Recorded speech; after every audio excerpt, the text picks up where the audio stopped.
Cajon Pass, California, a mountain pass created by the San Andreas Fault between the San Bernardino and San Gabriel Mountains. It is mainly known for its beautiful scenery, as well as its railroad lines. However, it is also known to be treacherous to trains, as three had run away down the pass within a 7-year span in 1989, 1994, and 1996. This is the story of the 1989 Runaway. On the night of May 11th, 1989, a crew of three arrived at Southern Pacific's Mojave Yard in Mojave, California. The crew consists of 33-year-old engineer Frank Holland, 35-year-old conductor Everett Crown, and 43-year-old brakeman Alan Reese.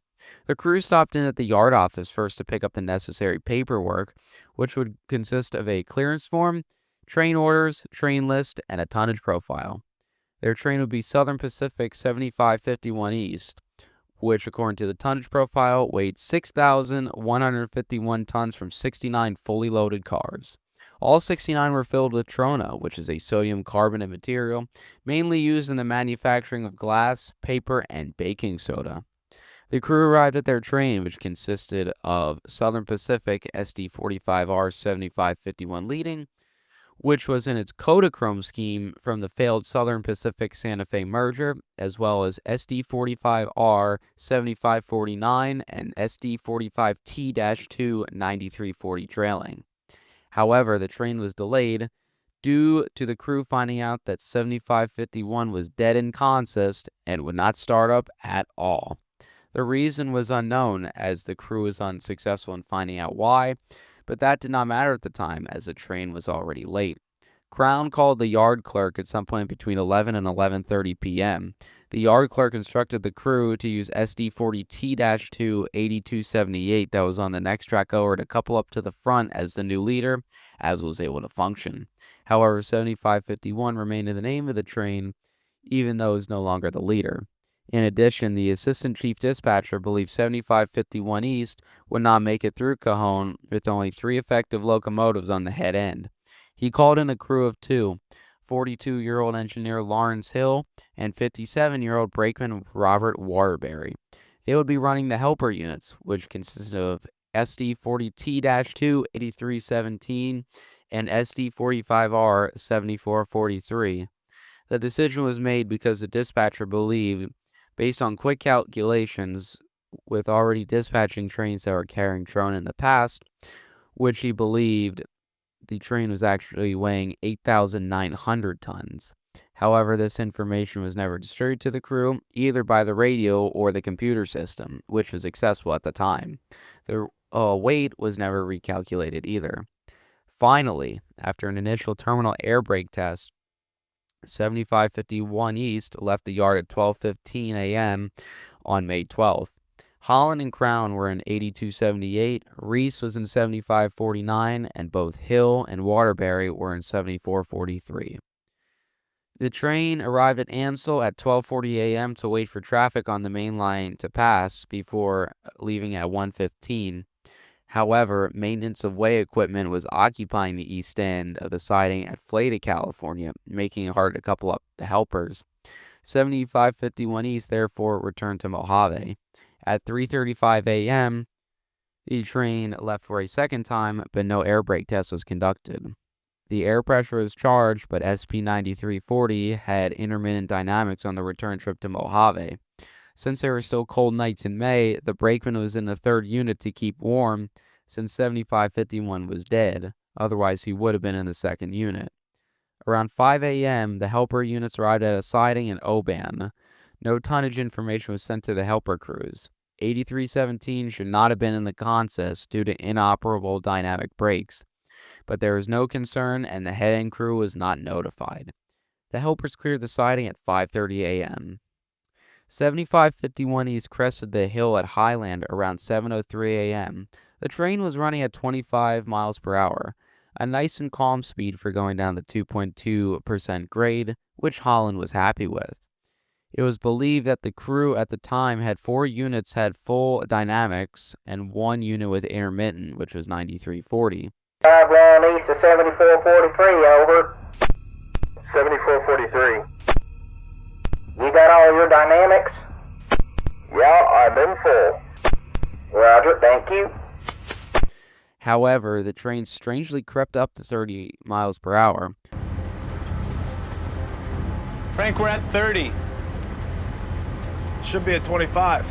So Holland increased braking power. At milepost 469 at Canyon, it is normal to creep up speed, since there were not many curves which did not provide resistance. However, the train would never slow down. By 7:30 a.m., the air brakes were in full service, but the train was traveling at 45 miles per hour.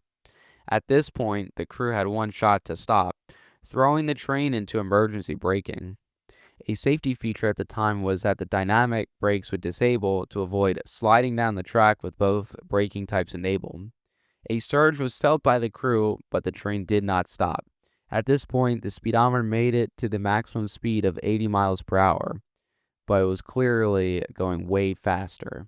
The crew had to ride it out until they reached their destination of West Colton Yard.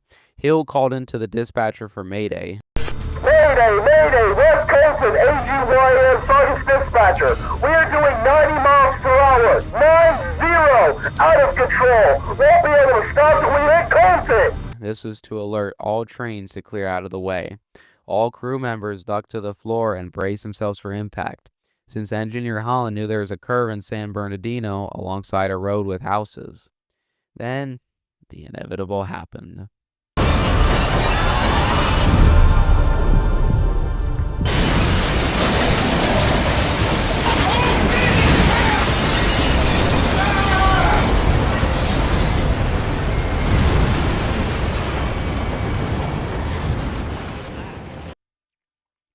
7551 East flew off the curve at around 7:30 a.m. The locomotives and freight cars flew into the houses like toys thrown by an upset toddler. Help was dispatched after 2 police officers found the train on its side. 911 calls were placed at 7:41 a.m. and firefighters were on the scene at 7:48 a.m. It was a poor place to have a derailment due to a gas pipeline underneath the wreckage, which is operated by Calnev, and the gas is transported through the pipeline to Las Vegas, so the pressure is on to get the pipeline back on. 4 people, including Crown and Reese, as well as 10-year-old Jason Thompson and 7-year-old Tyson White, died from the crash. Frank Collin, who was seriously injured from cracked ribs and a punctured lung, climbed out of the cab of 8278. He was then taken to the hospital and miraculously survived. Calnev's manager of engineering received information about the derailment occurring, which he communicated with the West Colton terminal to immediately shut down the 14-inch pipeline. Cleanup procedures began while the National Transportation Safety Board began an investigation. Calnev checked the pipeline for damage, but did not find any throughout and kept the line shut down to remove the trona. However, the rich people of Las Vegas only seem to care about cars, money, and gambling, therefore pressuring Calnev to get the pipeline turned back on because supposedly their cars are worth more than the houses on Duffy Street. On May 25th, the trona was still being cleaned up. However, the pipeline was turned back on, meaning that extra care had to be taken. A backhoe that had the standard bucket with 3 teeth was used to remove the soil with trona. However, the operator did not take care and punctured the pipeline with the bucket. Suddenly, due to the pressure of the line being at full, gas leaked out like rain falling from the sky, which is how witnesses describe what they saw.